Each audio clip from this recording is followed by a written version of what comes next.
What's up, everybody? I'm George Mossey. This is my co-host, Heather C. This is our second time recording this, by the way, due to technical difficulties. So last night, I Love a Mama's Boy, Season 2, Episode 8 aired. We're going to jump right in. Oh, first off, we did not get Shakib, Emily, or Layla last night, so we do not know what happened with the promise ring yet. I'm hoping next week we will find out.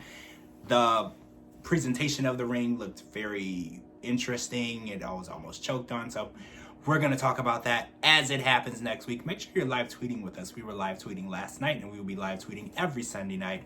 Thank you guys for tweeting with us and talking about it. So let's talk about Carolyn's 70th birthday in Las Vegas.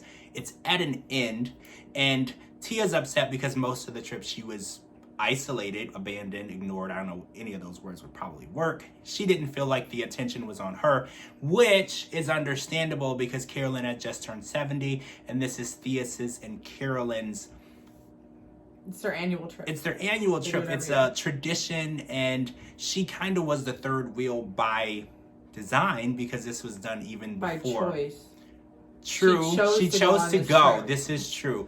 Sometimes you just can't feel bad for people. I'm sorry. Like, you've been with them for 10 years. They do this every year. And she didn't go for 2020, and you guys went in her place. Without her, yeah. So, it's other than that pandemic moment, you knew this was going to happen. So, you even took your business on the trip with you.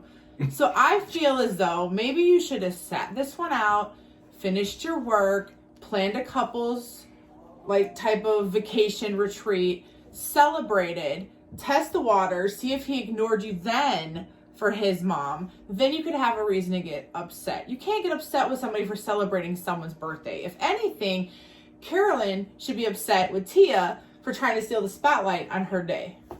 This is true. So it's not fair to say that Theus failed a test that he didn't know he was taking. And again, he probably failed anyways. He probably would have failed it, but he should have at least known and prepared. And Carolyn only turned 71, so we're just going to have to see where it goes, because at this point, it's stay with him and deal with it, or leave him and move on and try to move to a different relationship. So at this point, we just have to see where Tia's going to go. All right, so Mike and Steph are having a rough time as well. Steph comes back from LA. She sees LA. Most people love LA when they see it. She wants to move her career there. And actually, she feels that Mike could also advance his career in LA as well. But she has given him an ultimatum. Either come to LA with me, or let's call it quits. And she also wants to get married in between, which is a lot. Giving someone a lot to think about and then giving them a short amount of time to think about it is hard. But she looks at it as over 3 years is a long time to think about it. I mean, I think they're at the point where they're struggling right now, and him storming out and throwing a hissy fit, he completely shut down. And that right there is a red flag in my book as to maybe you're not ready to get married. Because part of marriage is being able to talk to the person that you're with. And if you can't even share a conversation with them, how can you get past any of your problems? I just thought it was really wrong that, when Liz talked to him, and, Steph could obviously hear the conversation. He's like, I'm not coming home, but you can talk to me or whatever. It's like, come on. That should be a wake-up call. If maybe he's not ready for whatever reason, then take this moment, live in LA, further yourself in your career, let it go, and if it comes back, it's meant to be. I agree. I think that it might be time to see how you guys work apart. And if you can't work apart, come back together, like you said. They're an attractive couple. I feel like they have a lot of chemistry and a lot of history. I think that just right now they're on two separate paths. So maybe they should just test the waters. They don't have to break up, but maybe just take this time to say, okay, I'm going to focus on bettering me. You focus on bettering you. And then maybe when we come together, we'll bring up the marriage thing again. And if it's still not there, then maybe it's not in their cards. True. So let's talk about Tracy. So Tracy, we didn't get Brian last night, but we got Tracy, and she met with her friends and she explained the honeymoon situation. And her plan is to get Jane a man, because if Jane's hobby is being a mom to Brian, that hobby would have less time to flourish if she was spending time with a special someone in her life. So she actually got Jane on board. Well, I think she got Jane on board. Either Jane is on board or she is going to go and tell Brian on her behind her back. She has a good poker face. I wasn't 100% sure which one it was, but this might actually work. Jane has spent so much time being a mother to Brian and she's dedicated her life to him. She might have forgotten to do this for herself, and this might be exactly what she needs. Yeah, she doesn't ever want to forget what happiness is like. And I mean, like, personal. I mean, of course she's happy being a mom and a grandma and all that good stuff, but it's like she's missing out on her own relationship as well. I think that it's a cute idea. I mean, Brian's obviously going to be upset. I hope he doesn't take it as a betrayal because, you know, even though she's being sneaky about it, she knows that she gave him enough chances to do this on his own, and he just wasn't gonna budge. So she took matters into her own hands, and you know what? So be it. I think that it's cute, and you know, it's something that they're doing together, so they're actually building on their relationship. Yeah. So it's a bonding time for them. So Operation Jane time. I'm for it. Yeah. Hopefully Jane is for it. Brian will probably not be for it at first. And I feel like he's going to be like a horrible son to get to know because no guy is ever going to be good enough for his mom. So I feel like that's going to be an interesting situation as well. Yeah. So let's talk about Kim's going away party. So Kim's going away party. Kelly's party. Kelly's party was very interesting. Good food. Decorations were nice. Not a lot of people showed up. It was a party of 4.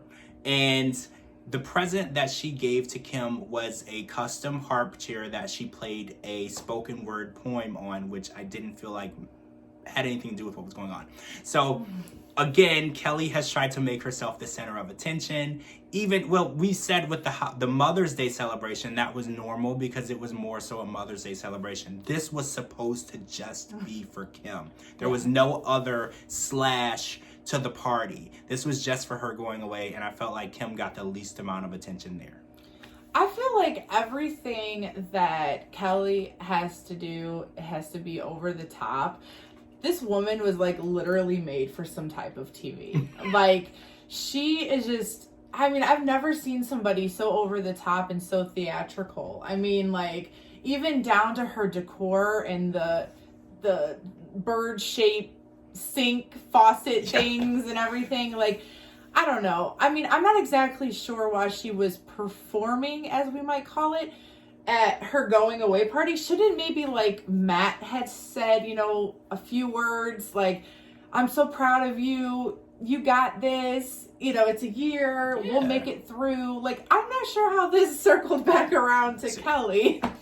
But good for Kim. I'm glad that Kim is standing her ground and, you know, doing what she wants to do. Matt isn't really being fair. He's only being one-sided, not considering everyone's feelings.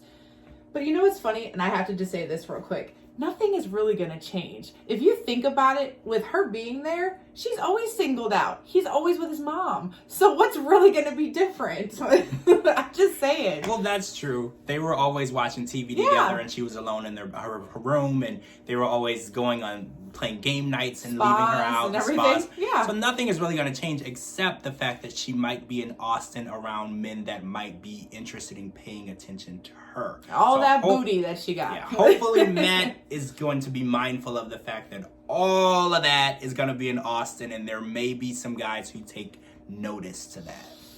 Ooh. So we're going to have to see where that goes. And Kelly, we're going to hope that you gift Matt a trip to Austin to go see Kim. That should have been what you gave That's him not gonna at the happen. party.